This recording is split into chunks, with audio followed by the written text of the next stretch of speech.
Jangan lupa like, komen, dan subscribe channel YouTube TVRI Bengkulu dan nyalakan lonceng notifikasinya.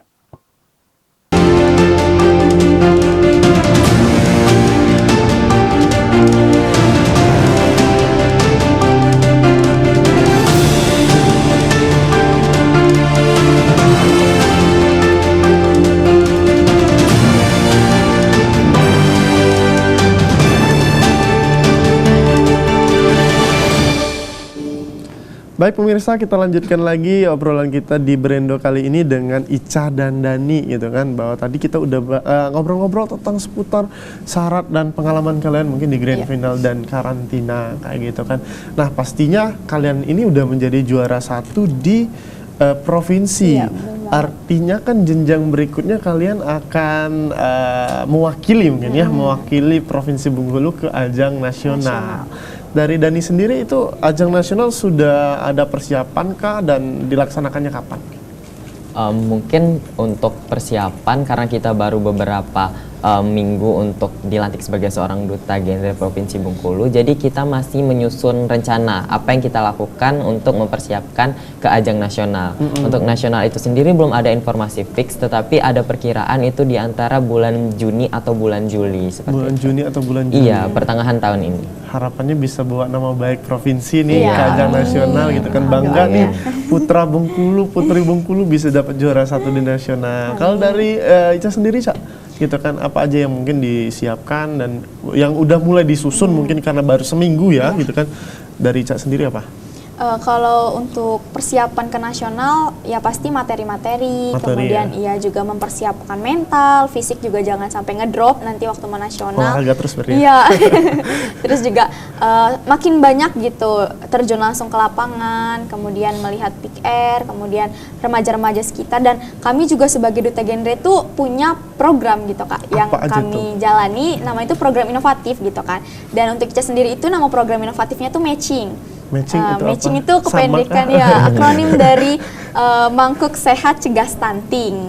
Jadi kan kita tahu kalau misalnya stunting itu benar-benar masalah isu-isu yang lagi panas-panasnya dibahas gitu kan. Jadi gimana caranya kita sebagai remaja itu bisa berkontribusi untuk mengurangi angka stunting dengan pencegahan stunting dari hulu. Nah, salah satunya dengan makan makanan yang sehat. Nah, dari matching itu sendiri dikonsepkan bagaimana caranya supaya remaja ini bisa mempersiapkan makanan sehat mereka sendiri dengan sebuah mangkuk kecil gitu kan Kak. Jadi ada 2 sesi juga. Yang pertama itu ada menyebarkan buku-buku resep secara online gitu, cara bikin makan makanan sehat. Kemudian kalau offline-nya itu Ica sendiri hobi masak? Sebenarnya suka makan. Suka makan gitu, terinspirasi dan bagaimana caranya dari hobi makan ini supaya bisa makan makanan yang sehat gitu Kak, pakai mangkuk konsepan mangkuk gitu biar berbeda dari yang lain gitu, karena kan inovatif. Di situ nanti kita bisa makan sama-sama dengan remaja-remaja, anak-anak peak air gitu kan. Dari situ diharapkan dari hal-hal kecil kan sebenarnya seperti sarapan itu sering banget kan dilewatkan. Jadi dari hal-hal kecil seperti itu rata-rata anak zaman sekarang susah banget sarapan. Apalagi gitu. kan padahal penting banget ya Ica ya. Kebetulan Ica juga jadi mahasiswi kan, teman-teman itu kadang pagi-pagi tuh belum pada sarapan gitu kan. Padahal sarapan itu hal yang penting. Gimana caranya biar bisa menjaga kesehatan, salah satunya dengan makan makanan yang sehat. Ini juga menjaga energi gitu. Kalau aktivitas sampai sore kan gitu kan, kalau kita nggak makan udah siang tuh udah kelaparan kadang. Udah kelaparan udah hilang konsentrasi kayak gitu kan, alasan lagi nanti ke dosen ya kayak gitu ya. Kayak gitu. Oh, itu inovatifnya dari Ica itu gitu. Matching tadi kan. Cuman satu kah ada lain? Kalau untuk hal yang lainnya seperti kayak konseling online gitu kan, memang tugas kami sebagai duta untuk sosialisasi, melakukan konseling. Berarti gitu. itu pure ide dari Ica langsung? Iya, bener banget Kak. Kalau dari Dani sendiri gitu, ada nggak Dan? Jadi kalau Dani itu juga punya program inovatif, ini sudah dijalankan sejak ada di kota, tetapi sekarang tetap akan terus berlanjut gitu kan. Jadi dijalankan dan diterapkan oleh 2, jadi mulai dari online maupun offline. Yang di online itu sendiri, jadi Dani punya akun podcast, itu teman-teman semua boleh akses di Spotify atau aplikasi Anchor. Di situ namanya Celoteh Kak Dan. Jadi Dani menyediakan banyak informasi melalui audio. Di sana banyak orang-orang yang bisa mengakses gitu Kak. Jadi Dani berinisiatif untuk menyebarkan virus-virus genre tentang banyak sekali hal-hal yang harus kita pelajari untuk perencanaan masa depan seperti itu. Kalau di media offline-nya sendiri, Dani menyediakan untuk kita dapat membuat forum diskusi. Itu sasarannya remaja ataupun PIKR, Pusat Informasi Konseling Remaja, dan juga masyarakat umum. Jadi kita membuat forum diskusi, kemudian Dani memberikan selebaran tentang informasi guna mempererat tingkat ataupun minat literasi para partisipan yang ada dalam program inovatif Berarti Dani. mau benar-benar Iya. milenial gitu Iya, kan. benar. Pilih Podcast. aja podcast gitu kan. Tapi nanti juga mungkin saran juga nih dari kakak sendiri, bukan jangan hanya di podcast saja. Biasanya kan platform kita kan media sosial tuh banyak tuh sekarang, YouTube, TikTok dan Iya. lain sebagainya kan mudah sekali untuk FYP untuk Oh, sekarang. kamu punya kayak konten gitu kan. Instagram Iya. ngadi-ngadi. Ngadi-ngadi. gitu kan. Ngobrol soal muda-mudi Karena ya. sekarang kan ya mungkin ya zamannya digital Iya, ya kan kayak gitu. benar. Jadi konten kreator sangat dibutuhkan, Iya. apalagi hal-hal yang maksudnya menyangkut dengan afirmasi positif, dan kalian juga bisa menyampaikan dengan baik, Hal-hal, dibalut dengan ya keunikan kalian atau keahlian kalian Iya, lah, benar. kayak gitu. Mungkin terakhir untuk pesan-pesan terakhir dan harapan mungkin dari Ica dulu deh.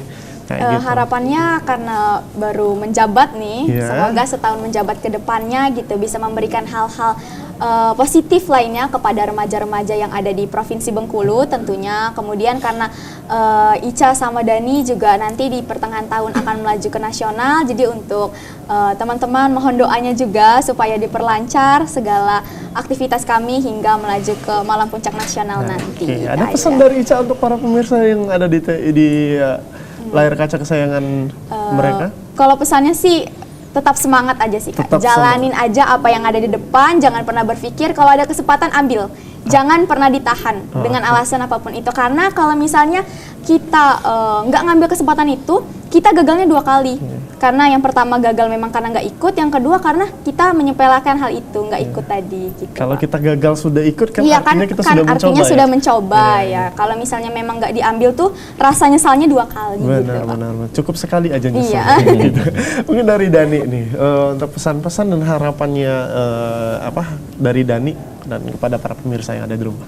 Ya, jadi buat pemirsa yang ada di rumah, remaja dan masyarakat umum yang ada di Provinsi Bengkulu, Dani sangat berpesan dan memohon doa bahwasanya semoga kita sebagai seorang duta generasi berencana Provinsi Bengkulu tahun 2023 dapat menjalankan tugas kita dengan baik dan luar biasa, sehingga juga mohon doanya agar kita dapat mempersiapkan menuju ke tingkat nasional sebagai perwakilan dari Provinsi Bengkulu di ajang Duta Genre ataupun Generasi Berencana Indonesia. Dengan begitu juga Dani berpesan kepada remaja yang ada di Provinsi Bengkulu untuk tetap semangat, percaya diri dan optimis dalam melakukan aktivitas apapun itu. Teruslah mencoba, karena kita tidak mencoba, kita tidak akan tahu apa yang akan terjadi di kedepannya. Teruslah bekerja cerdas, karena bekerja cerdas lebih baik daripada bekerja keras. Kita juga harus bisa untuk berlaku bijak, bukan menginjak-injak teman-teman. Jadi buat remaja yang ada di Provinsi Bengkulu, harus bisa untuk memotivasi dan juga bekerja sama dengan kita sebagai seorang duta generasi berencana Provinsi Bengkulu. Oke, baik. Terima kasih Dani dan Ica. Tidak terasa ya sudah 1 jam gitu ya.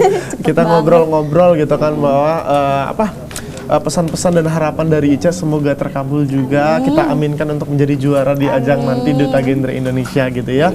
Baik, untuk para pemirsa, itulah tadi obrolan kita seputar tentang Duta Genre gitu kan, bahwa ya kesimpulan di akhir ngambil dari Ica tadi bahwa ya kita harus mencoba dimanapun kesempatan, karena kita tidak tahu bahwa rezeki mana dan prestasi mana yang membawa kita sampai ke titik puncak karir kita juga gitu. Akhir kata, saya Kul Anasrullah dan seluruh kru yang bertugas pada hari ini pamit undur diri. Wabillahi taufiq wal hidayah. Wassalamualaikum warahmatullahi wabarakatuh. Sampai jumpa.